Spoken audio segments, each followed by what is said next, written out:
Welcome to the Dealmakers podcast. The Dealmakers is a platform for leaders in the commercial real estate industry where they can share their personal stories, business insights, and industry secrets because we believe in spotlighting the real people behind the deals. I'm Asaf Raz. Let's go. I'm very, very excited to launch season 3 of the Dealmakers podcast. It's been 2 crazy seasons. We had amazing people on the podcast. I was super happy to have them. And you can hear all the episodes and all the seasons on our social pages, on our podcast page, on Spotify, Apple Music, any music channel that you listen to your podcast on. And as we're launching season 3, we're going to start to meet a lot of new people in the industry, people that have a lot of experience, that have done a lot of stuff, not necessarily have been to podcasts before. So I'm very excited about this season.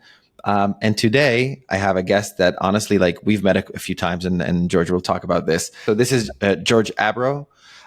He's a commercial real estate broker at Altitude Commercial Real Estate, specializes in investment sales, focus on representing landlords and implementing strategies that assure sellers are not leaving money on the table. George, please, to our audience, tell us who you are, what you do today, and we'll take it from there. Yeah, no, so thanks for the intro and thanks for having me on here. I am an investment sales broker out of Southeast Michigan. And you pretty much touched on it. It's pretty straightforward. We focus on working with landlords, helping them, strategize what they're doing with their investment opportunities or investment properties. So that can come along with helping them sell their property, make decisions, and even in terms of holding and, helping evaluate and making those decisions. That's super cool. So how long have you been to this business?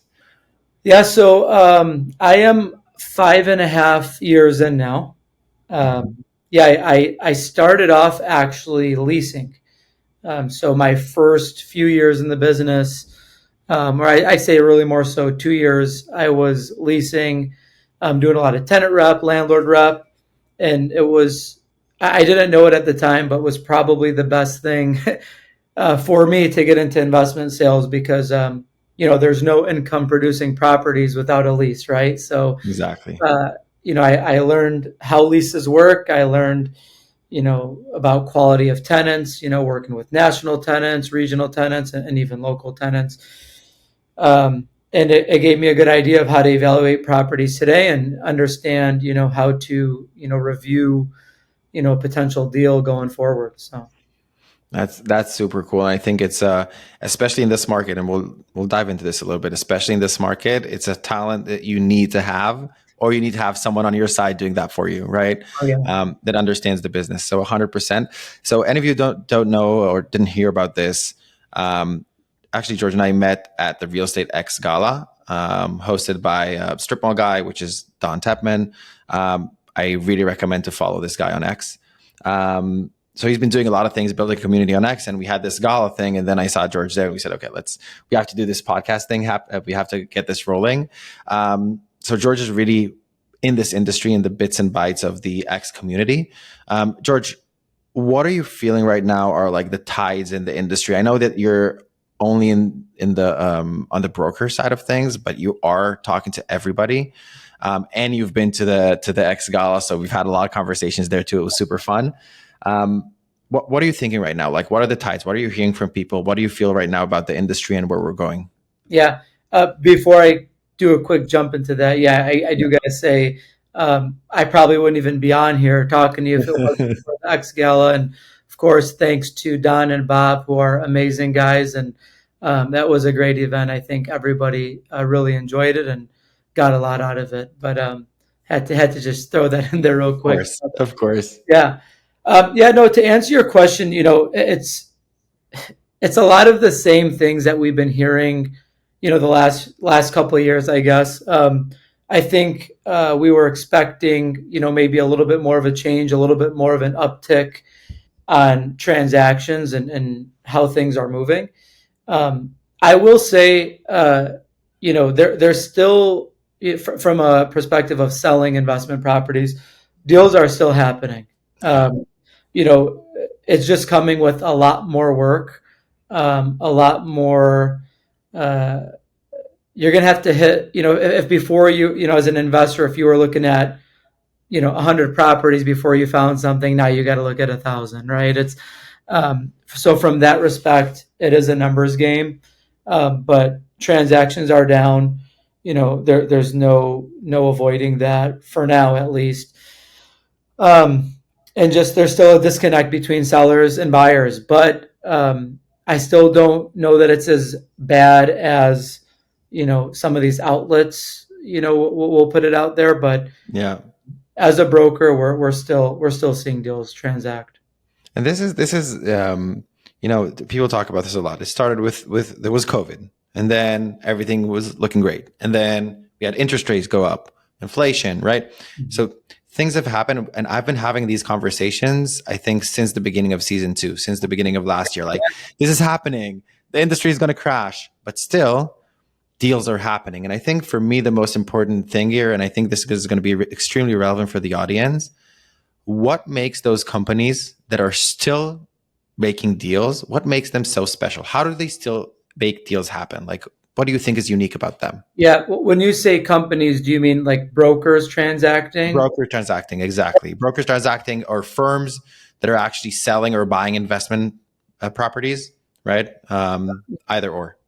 No, yeah, it's a good question. So actually, one thing that I think has happened, right, is that 2019, 2020, that time, not only was it really easy to just sell in general, just because interest rates were extremely low and properties were just flying off for top dollar. At that time, a lot of people were selling because it was almost like, how can I not sell? How can I not sell this property when I'm getting, maximum pricing on this? To where now people are selling. We're in at least I think in a normal market, right? The only thing that's not normal or was not normal is how fast the interest rates came up. Yeah. But now I think we're in a normal environment where people are selling for the reasons people normally sell, right? Not because the number is just so crazy that they're going to sell, but because it's time, right? They're up there in age, death in the family, partnership disputes. So now we're just seeing people sell for the reasons they normally sell in typical environments. So to actually answer your question directly, I think what differentiates successful brokers today is they're knowing how to bring value to transact with people who it's time for them or they need it and they need advisory services versus before it was like, hey, Asaf, I can get you $5 million for your property that's worth $4 million. Are you ready to sell? You know what I mean? And I think that's been what's changed, in my opinion, at least. So. Yeah, it's again, it's this conversation that people are having all the time, and there's this stigma that says, okay, interest rates are up, you can't do any more sales. Mm-hmm. Obviously, this is what you said. Like, this is a normal market. This is how this is how it should be, more or less, right? And what we had in the last 14 years was a uncontrollable bull run. Like, it was unreal. Money was essentially free, right? Oh, yeah.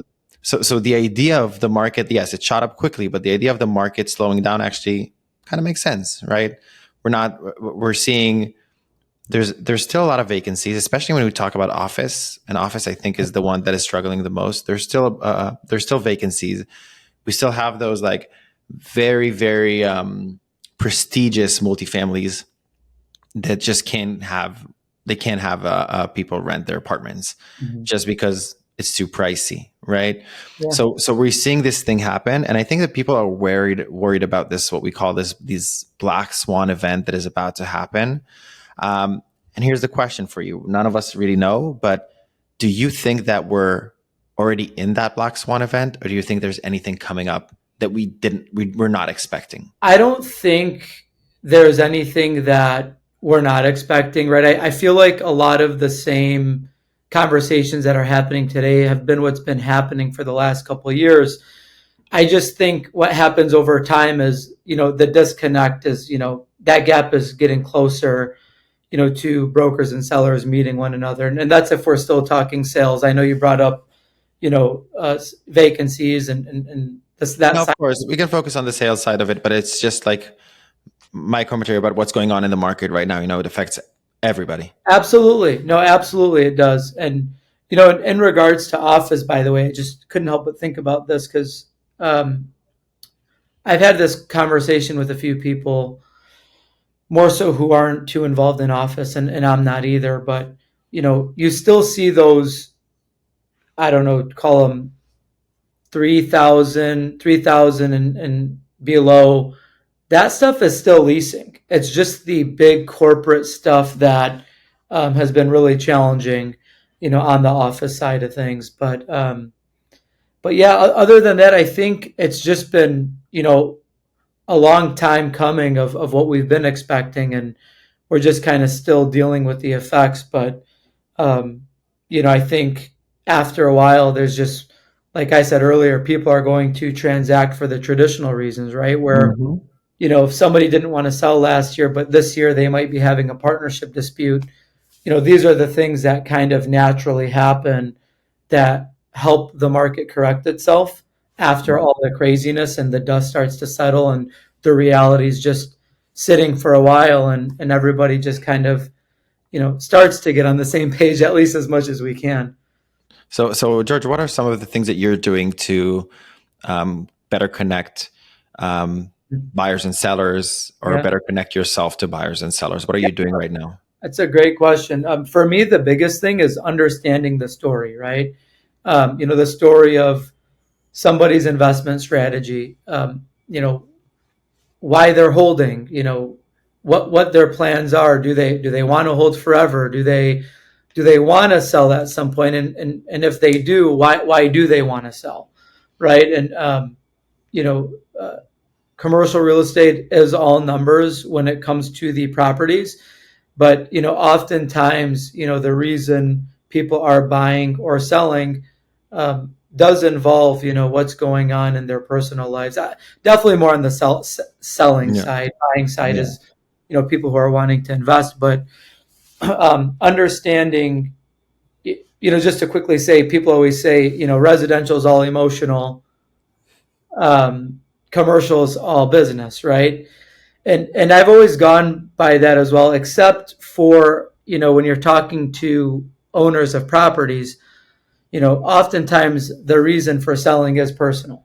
Again, it could be, as I mentioned earlier, getting up there in age, time to retire, divorce, right? All sorts of things that don't really involve numbers, but for purchasers, it's all numbers. It all has to make sense. So when if you're working with the buyer and you might know of somebody who has a reason that they may want to sell, well, that's probably the route you're going to need to take versus trying to make a deal that just doesn't make sense numbers wise and trying to make it work for a buyer where it just doesn't work.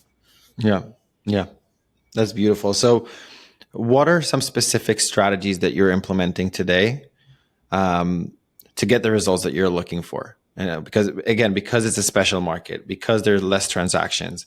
What are some of the strategies that you're specifically implementing, and maybe anybody else from our audience can benefit from that too? Yeah, yeah. Well, in terms of strategies, I mean, first and foremost, if you are talking to, a potential seller or an owner, I think you have to find that there's actually motivation to sell, that, they're not just wanting to price something to see what sticks. So if you do find someone where, you do some evaluating and you say, hey, this seems to be something that can actually sell. At that's the first step, right? You got to make sure that it's something that there's buyers out there that can actually make sense of it for a variety of Mhm. reasons. So once you narrow that down, I think that's where, back to how you and I talked earlier, where this market is changing, it comes down to the old school way of doing things, which is reaching out to several different purchasers, reaching out to the right buyer pool, to make sure you're having multiple conversations where 3 years ago you list something, you put it online and it sells. I know we all hear the saying about just guys listing their properties and waiting to see what happens, Yeah, but people did get away, whether anybody likes it or not. people got away with that a few years ago. So now I 100%. think the strategy is making sure that you're, you know, putting properties in front of multiple people consistently, dealing with objections versus, before finding that 1031 buyer who is just going to pick up that Yeah. property right away. I'm sorry. Yeah. So Is there any specific story about a recent sale that you think was special within these market conditions that can be an example of what you talked about? something that was special, I'll try to bring something to mind. I mean, I'll tell you right now, like I'm working on a land deal where you know city approvals have just been a major pain, and we're having to get heavily involved in dealing with the city and seeing how we can make things work. And that deal didn't close yet. I mean, I money has gone hard, and I feel confident that it's going to close. We do have a closing date now, but Nice. again, just having to actually be involved and not just let things happen by itself. I guess that's not so much related to interest Yeah. rates, some of the stuff that we're talking, but there is a reality in that, and in a sense of you're going to have to work these deals, and you're going to have to stay along for the ride instead of just letting things happen quickly. When we were at the gala, Mhm. I realized something. Like, people have been talking for so long. Like, real estate is done. Interest rates are not going to hold up. Like, small syndicators are going to lose their money. Like, LPs are at risk. There are a lot of those types of conversations. And then you come to the gala and you meet 200 real estate professionals Yeah. that are making real money from this industry day in, day out, right? Investing in beautiful properties, putting a lot of effort into it, and actually being successful. And it raises the question. And I remember forgot his name. Maybe you remember the CEO of Related. He was on stage. Jeff, was it Jeff. yeah, It was right. Jeff. It was Jeff. It was Jeff. It was Jeff. Yeah. Right. So he was on stage. Because he's a big New York guy, Uh, and I probably a guy I should know, but I didn't until that day. But it was a uh, pleasure to hear him speak. he said one sentence that really resonated with me, and I heard this from another developer too. He said, everybody says that office, for example, is in a big problem, but my building has 100% occupancy, Mhm. right? You just need to know how to run your business. I talked to another guy, actually previous season, it was about 3 months ago. And he said, look, it's like an Apple stock, right? If you invest in an Apple stock and you believe in it for the long run, you hold it for the long run. If you wanted to do a fix and flip in real estate and do something short term, that's very different. But if you believe in the asset class, if you believe in the industry, and if you believe in real estate, there's no reason not to continue to do business, which I think is very connected to what you're doing today. Like you said, money's flowing, deals are happening, which I'm really, really like. It's exciting to hear. And again, with all this negative conversation, how the media covers real estate, especially commercial real estate, eventually deals happen. People are making money, and it was really thrilling to see that not everything is. Some of it is just background noise to what's Oh actually yeah, happening. yeah. Well, the thing with the media, right, is what you'll notice anytime mainstream media is talking about commercial real estate. It seems to be that they're categorizing it all as one bundle, Exactly. not knowing that there's, I don't know, 20, 30 plus different sectors of commercial real estate itself. And I think they're just missing a lot of points when they talk about that stuff. I agree. But to your point about the gala, those couple hundred people who are doing well, I think there's a common denominator of people who are just continuously trying to get better. That's the whole point of that X Twitter community, is that it's people who just really love the business, always looking for ways to get better, adjust to what's going on. I mean, I actually just made a little tweet today. I said that my favorite part about the whole X community, it's not even the business that we can get from it, but just the knowledge that's being shared and circulated. You're seeing different things from different markets. I mean, even in our business, different markets have a different way of doing things, and you can learn how to bring that into your strategy and how you implement your business. So I've always admired that. Beautiful. So I have two more questions. My first question is, and it's a little bit, well, it's related and unrelated. You tapped into this whole X Twitter community. Can you share with the audience how you are using social media to actually create and generate opportunities for you, both for education, but also monetary opportunities? Yeah, absolutely. So first and foremost, selfishly, I just love just watching and seeing what information is on there that's maybe a little bit different from what I know or my way of doing things, just so we can help clients in other sectors of the business.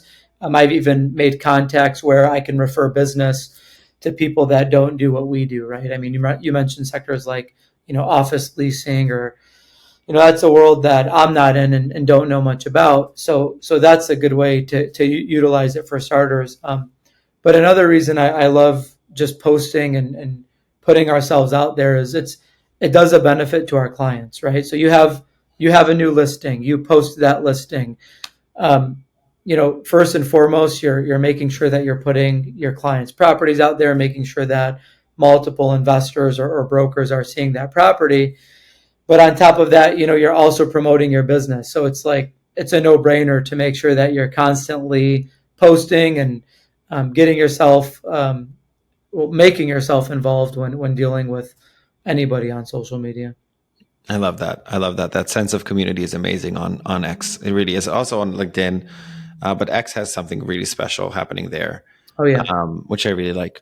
Awesome. Okay, so we get to the last part of the podcast. We always do that. Okay, I call yeah, this the shameless plug. yeah, yeah, I think you already heard that in one of the episodes from last season's. But I really want people. So people are really capitalizing on this podcast. Okay, so different types of guests come here. And when they get to the shameless plug, they just get a chance to talk about what they're doing today, what they're looking for today. Maybe they can find a partner, a friend, an investor, an owner, right, who wants to sell or someone who wants to buy. So in this shameless plug is just your opportunity to talk about what you're currently doing. What are some opportunities that you're working on today? What are you looking for? And how this audience can really help you in your endeavors. yeah. So I think I'm on topic here, and I hope I am. But so I was at another brokerage for about 5 years, and I founded Altitude in October. And things are going really well, and we're actually in the process of switching to our new office, and we are going to be bringing on new brokers. So if I am on par with what you're asking, You are. yeah, particularly in Michigan, if anybody is interested in um, learning more about Altitude and what we are up to, we are happy to help and have some conversations if somebody's looking to grow their commercial real estate brokerage career. That's beautiful. That's amazing. And we're going to have all the details about you and about Altitude on the bio of the podcast. So it's all going to be there. George, I was really happy and excited to have you on this call. Super happy about how it's going to come out, and excited for this season. Thank you for being my first guest. Oh yeah, well, I thank you for doing this, and I really hope to see you soon, maybe next year or hopefully before that. Hopefully before. Thank you, George.